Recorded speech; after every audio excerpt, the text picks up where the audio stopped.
بسم اللہ الرحمن الرحیم۔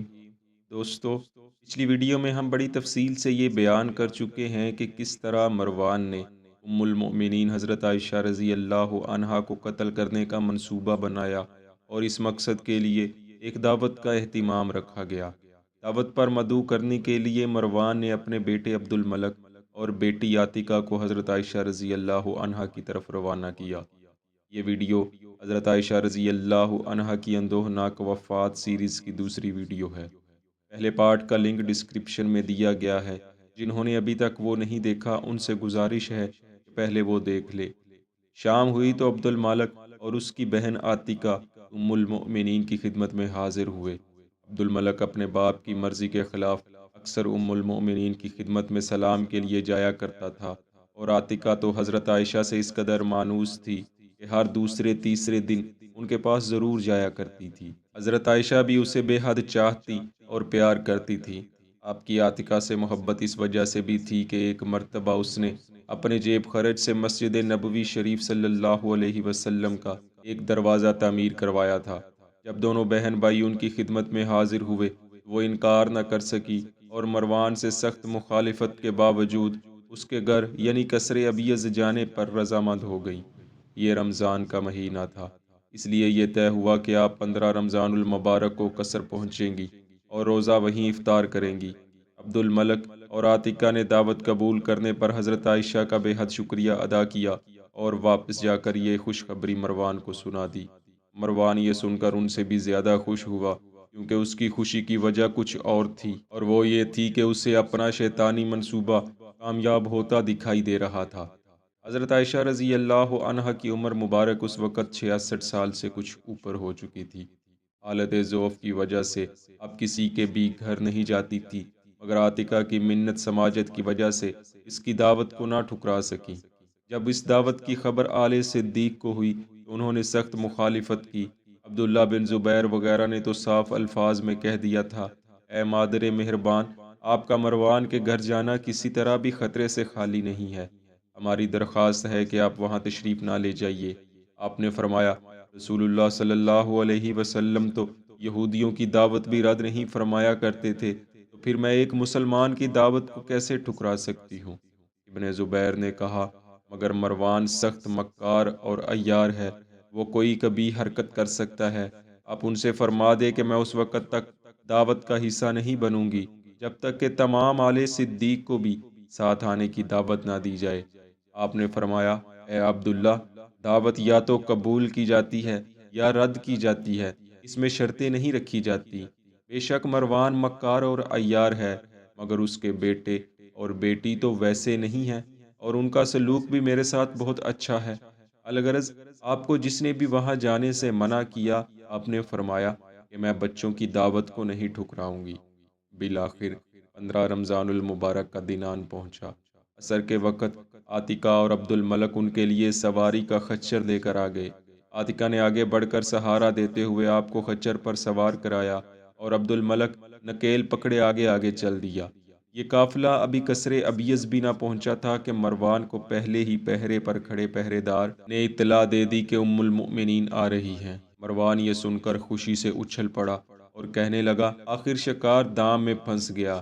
یہ کہہ کر وہ باہر دروازے کی طرف استقبال کے لیے چل دیا، اور چلتے ہوئے ہی کہنے لگا، تم سب لوگ اپنے اپنے کاموں کی طرف توجہ رکھو۔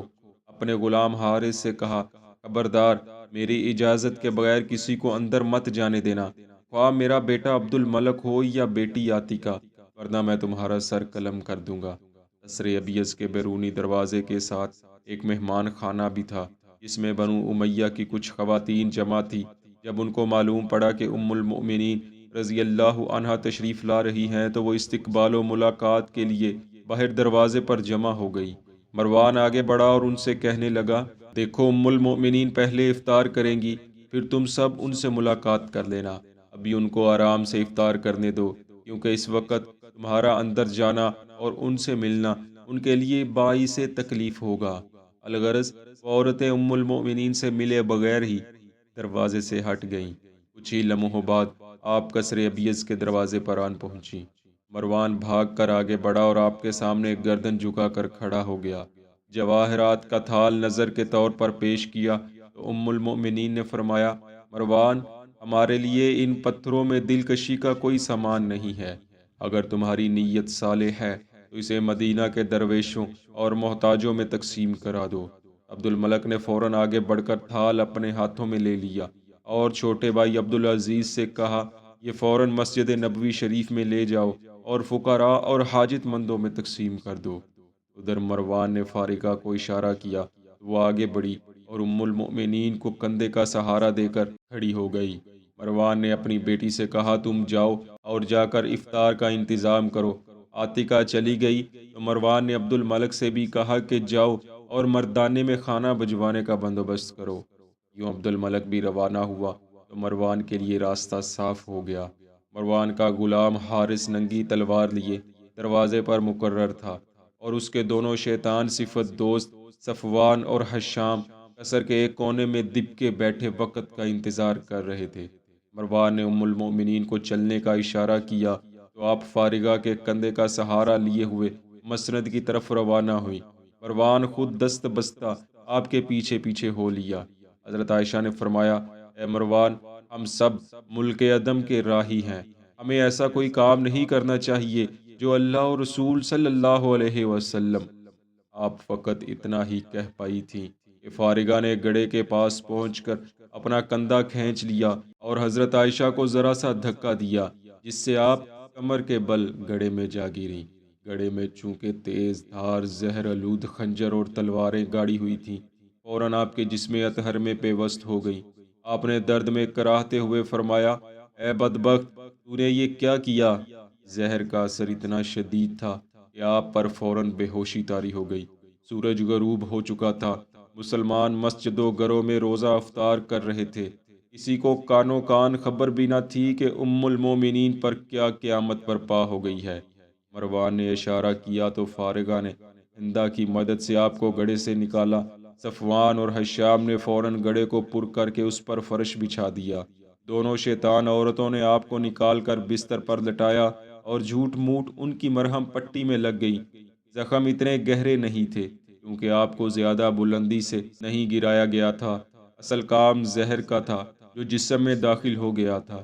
مروان نے جب دیکھا کہ جائے وقوع کو بالکل پوشیدہ کر دیا گیا ہے تو دروازے کی طرف لپکا اور گھبرائے ہوئے لہجے میں اپنے بیٹے عبد الملک کو آوازیں دینے لگا۔ عبد الملک بھاگتا ہوا اندر داخل ہوا تو منظر دیکھ کر ہکا بکا رہ گیا۔ مروان نے کہا، ام المومنین کی طبیعت دفعتاً خراب ہو گئی ہے، تم جلدی سے ان کے بھائی کو خبر کرو۔ عبد الملک پر تو جیسے قیامت ٹوٹ پڑی ہو۔ اس نے قہر آلود نظروں سے باپ کی طرف دیکھا۔ اس کو کچھ سمجھ نہیں آ رہی تھی کہ یہاں کیا ہو رہا ہے۔ اس نے اپنی بہن عاتکہ کو آواز دی تو عاتکہ کو بھی آنکھوں دیکھے پر یقین نہیں آیا، کیونکہ ابھی چند لمحے پہلے تو ام المؤمنین بالکل صحیح سلامت چل کر اوپر آئی تھی، اب یہ اچانک کیا ہو گیا؟ عبد الملک بھاگتا ہوا مسجد نبوی شریف پہنچا اور سب سے پہلے ابن زبیر رضی اللہ عنہ کو صورتحال سے آگاہ کیا۔ یہ خبر آن کی آن میں پورے مدینے شہر میں پھیل گئی۔ پورے مدینے میں کوہرام بپا ہو گیا۔ ہر کسی کا رخ قصر ابیض یعنی مروان کے محل کی طرف تھا۔ ناظرین، اس کے بعد کے حالات ہم اپنی اگلی ویڈیو میں پیش کریں گے۔ آپ کی دعاؤں کے طلبگار ہیں۔ اللہ کریم آپ کا اور ہمارا حامی و ناصر ہو، آمین۔